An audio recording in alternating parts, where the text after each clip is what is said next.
noticed that the way we do Hatha Yoga is somehow unique, and we aim to follow the traditional tantric principles of the Hatha Yoga practice. We would like now to give you an explanation of why is it that we practice like we practice, and what's the traditional origins of this practice. So we'll start again with a short historical view. In the beginning of the yoga tradition, there were 4 fundamental yogas, and none of them was Hatha Yoga. Yeah, so Hatha Yoga came later.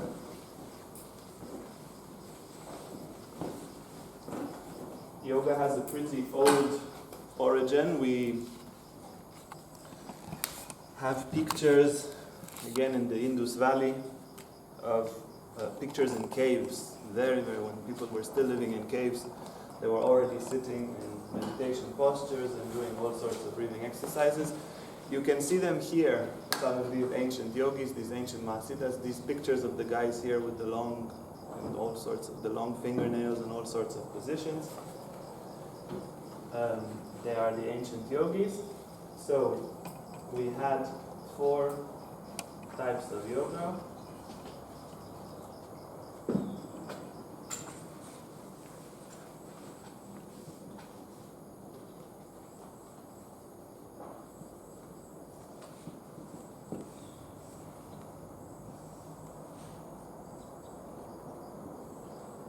Jnana Yoga, the yoga of knowledge, of insight into the nature of spirit by a kind of philosophical, existential contemplation.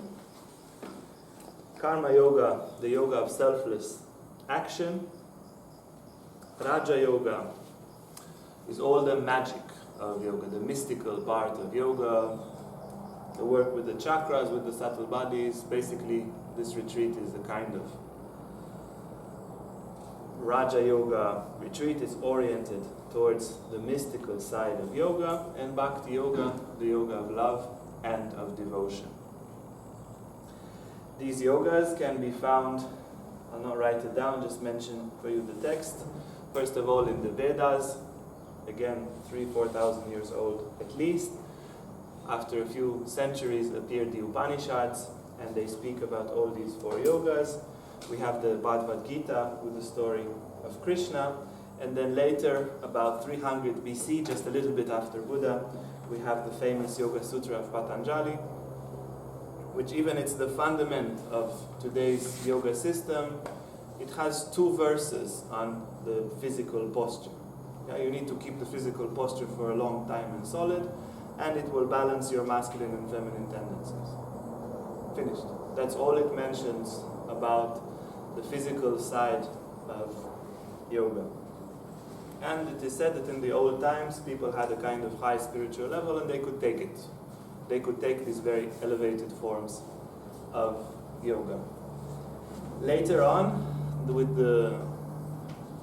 in Judaism we call it the decreasing of the generations. Yeah, there is a kind of, in this age, people are becoming more and more materialistic, and these forms of yoga become less and less accessible.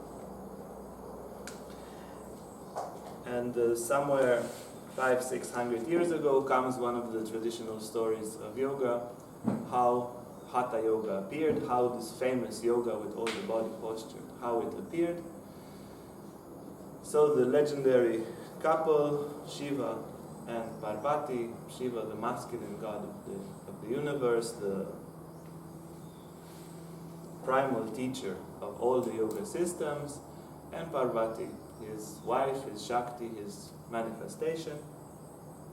They have a little chat by the ocean, and Parvati, like a good woman, tells him, there's a problem. My dear husband, there's a problem. Let's face it. And Shiva says, yes, what's the problem? And she says, look, the people now, they cannot access the high forms of yoga anymore. And there is a risk that there will be a kind of disconnection between spirituality and humanity. Please, Shiva, you are the wisest, you are the most kind and compassionate. Do something about it. And Shiva, like a good husband, starts thinking of solutions.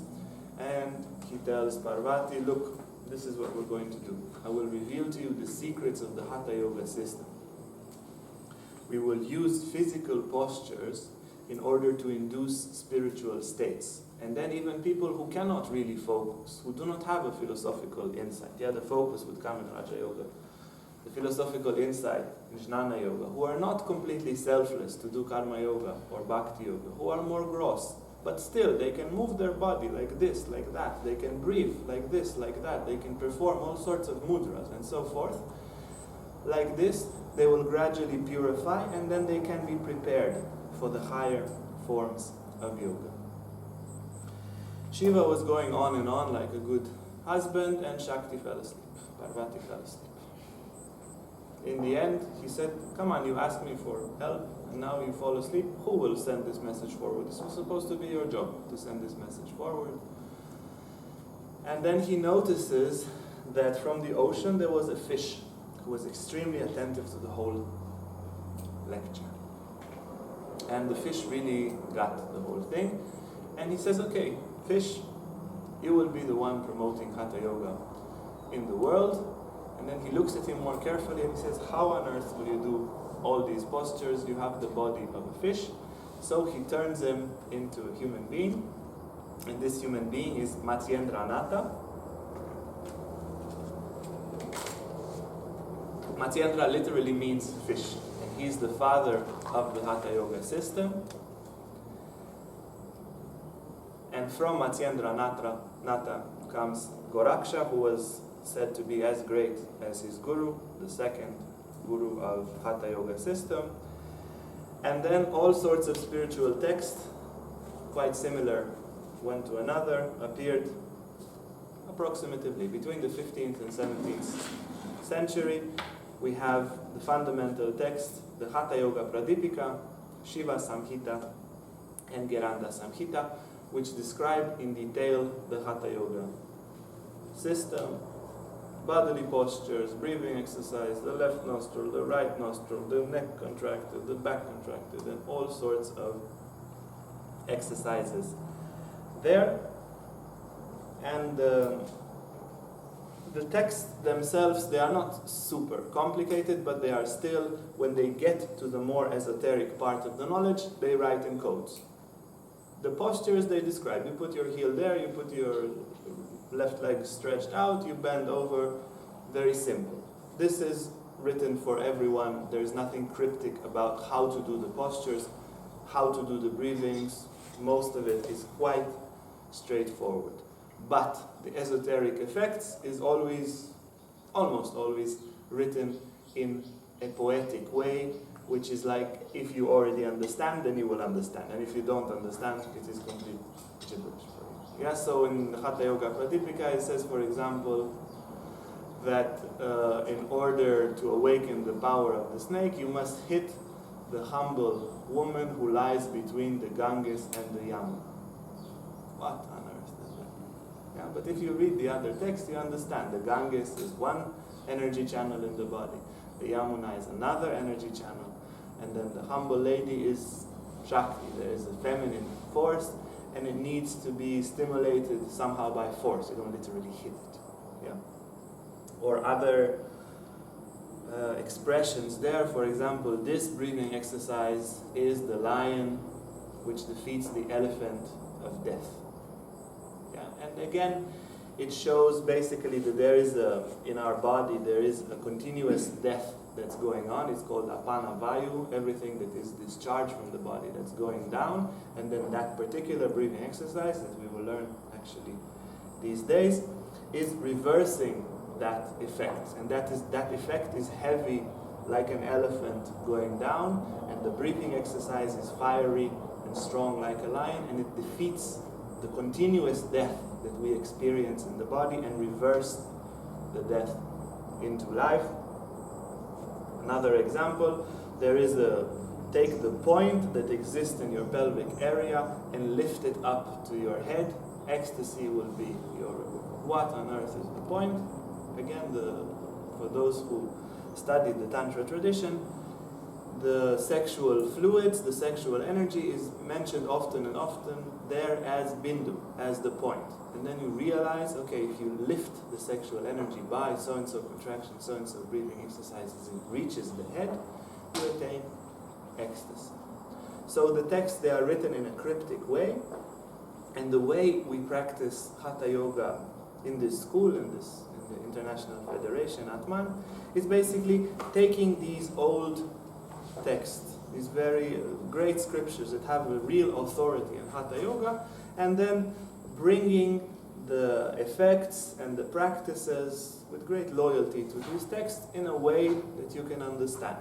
And you've noticed also in the class that we did at 4 o'clock in the morning that we were mentioning to you, this posture brings so-and-so, this posture brings so-and-so. When we did the moments of awareness after each position, we focus on the specific effects. And this is the whole thing. The body creates a potentiality of an inner state, of an inner energetical, mental, emotional, and physical state, and then by our awareness we basically fulfill that potentiality. Yeah, so if we do cobra posture and we try to focus on cobra posture on a state of vitality, it wouldn't hit so much. But if we do cobra posture and we focus on a state of love, that's very, very strong. When you associate the right orientation of the posture with the physical posture, creating that effect. So now, just to give you a kind of background of the Hatha Yoga practice that we do here.